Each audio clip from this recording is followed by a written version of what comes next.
Hi friends, आज मैं बताने वाली हूँ किशोरावस्था से रिलेटेड क्वेश्चन। इससे पहले मैं बाल्यावस्था के बारे में बताई थी। तो किशोरावस्था जो 12 वर्ष से 18 वर्ष की आयु को किशोरावस्था कहते हैं। और इससे पहले मैं बताई थी 6 से 12 वर्ष की आयु को बाल्यावस्था बोलते हैं। और उससे पहले शेषावस्था होता है। तो पहले शेषावस्था, इसके बाद बाल्यावस्था, इसके बाद है किशोरावस्था। तो आज मैं किशोरावस्था से रिलेटेड एक क्वेश्चन बताने वाली हूँ कि किशोरावस्था की अवधारणा तथा उसकी विशेषताओं का वर्णन करें।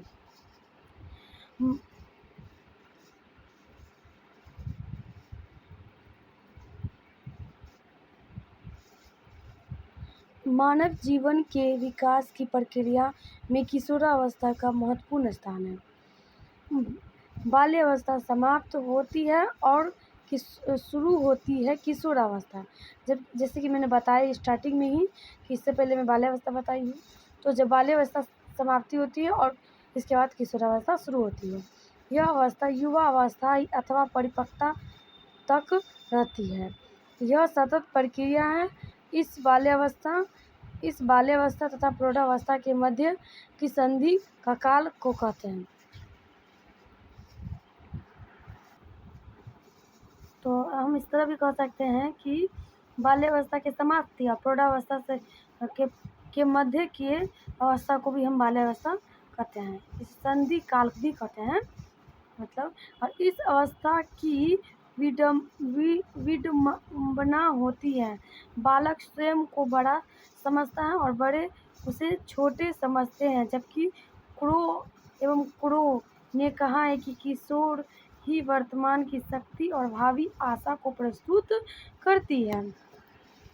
इसके बाद है फिर किशोरावस्था के महत्व के विषय में हैंड कमेटी रिपोर्ट में कहा गया है कि 11 या 12 वर्ष की आयु में बालक की नसों में ज्वार उठना प्रारंभ हो जाता है और इसे किशोरावस्था के नाम से पुकारा जाता है। यदि इस ज्वार का समय रहते उपयोग कर लिया जाए और उसकी शक्ति तथा धारा के साथ साथ नई यात्रा प्रारंभ कर दी जाए तो वह सफल प्राप्ति कर सकती है। इस पैराग्राफ चेंज करके बाल्यावस्था के समापन अर्थात 13 वर्ष की आयु से किशोरावस्था आरंभ हो जाती है।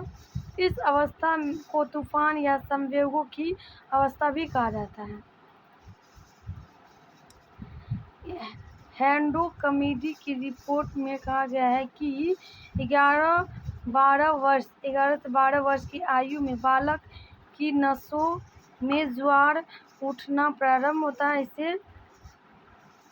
इसे किशोरावस्था के नाम से पुकारा जाता है। ज्वार जो किशोरावस्था को ज्वार के नाम से भी जाना जाता है। यदि इस ज्वार का बाढ़ के समय ही उपयोग कर लिया जाए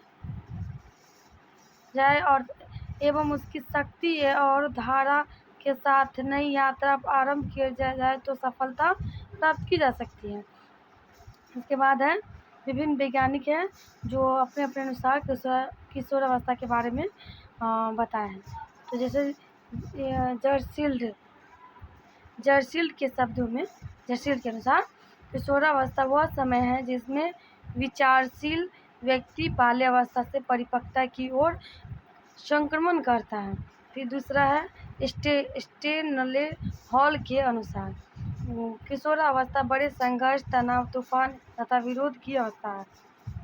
उसी तरह ब्लेयर, जोन्स एवं सिम्पसन के अनुसार किशोरावस्था प्रत्येक व्यक्ति के जीवन में वह काल है जो बाल्यावस्था के अंत में आरंभ होता है और प्रौढ़ावस्था के प्रारंभ में समाप्त हो जाता है। जब बाल्यावस्था की समाप्ति होता है तो और प्रौढ़ावस्था के स्टार्टिंग होने से पहले किशोरावस्था होता है।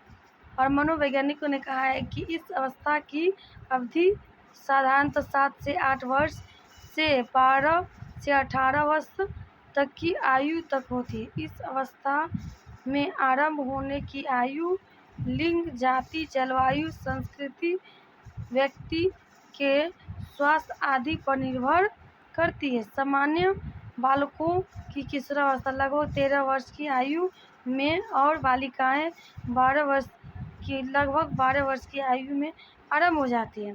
किशोरावस्था ना कि लड़का का 13 वर्ष से शुरू होता है और लड़की का 12 वर्ष से ही शुरू हो जाता है। भारत में यह आयु पश्चिम के ठंडे देशों की अपेक्षा 1 वर्ष पहले आरंभ हो जाती है। किशोरावस्था के विकास के सिद्धांत, तो इसका कुछ पॉइंट दिया है, जैसे कि आकस्मिक विकास का सिद्धांत। इस सिद्धांत का समर्थक स्टेनले हॉल है। इसने 1904 में अपनी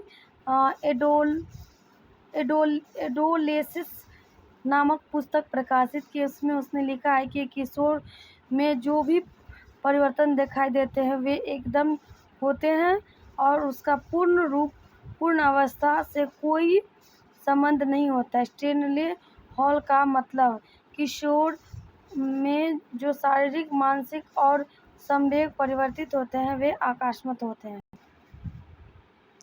इसका दूसरा है क्रमिक विकास का सिद्धांत, जो एक है किशोरावस्था के विकास के सिद्धांत में दूसरा पॉइंट है क्रमिक विकास का सिद्धांत। इस सिद्धांत के समर्थक में किंग, थॉर्नडाइक और हॉलिंगवर्थ प्रमुख है। और इन विद्वानों का मत है कि किशोरावस्था में शारीरिक, मानसिक और संवेगों परिवर्तन नियंत्रण और क्रमिक होते हैं।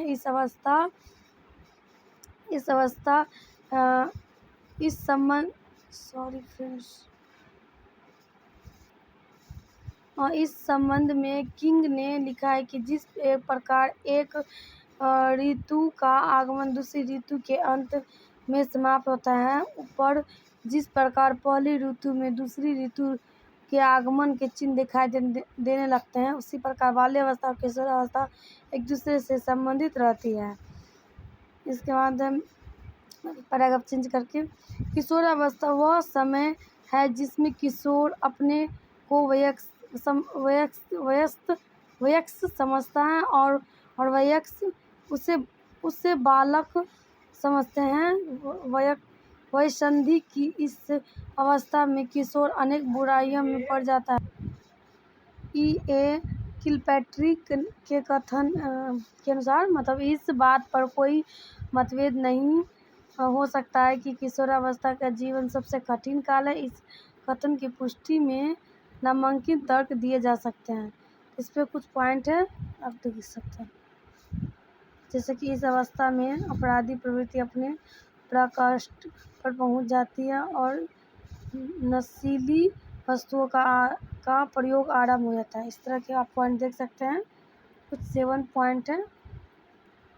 इसके बाद यहाँ कुछ 3 पॉइंट आप देख सकते हैं। इसके बाद है किशोरावस्था की मुख्य विशेषताएं। किशोरावस्था को दबाव, तनाव एवं तूफान की अवस्था माना जाता है। इस अवस्था की विशेषता को एक शब्द परिवर्तन में व्यक्त किया जा सकता है। और विग व हंट के शब्दों में किशोरावस्था की विशेषताओं को सर्वोत्तम रूप से व्यक्त करने वाला एक शब्द है। और परिवर्तनशील, सामाजिक और मनोवैज्ञानिक होता है। और इस टाइप से कुछ उसका किशोरावस्था का मुख्य पॉइंट दिया हुआ है। जैसे कि शारीरिक विकास पे, किशोरावस्था को शारीरिक विकास का सर्वश्रेष्ठ काल कहा जाता है।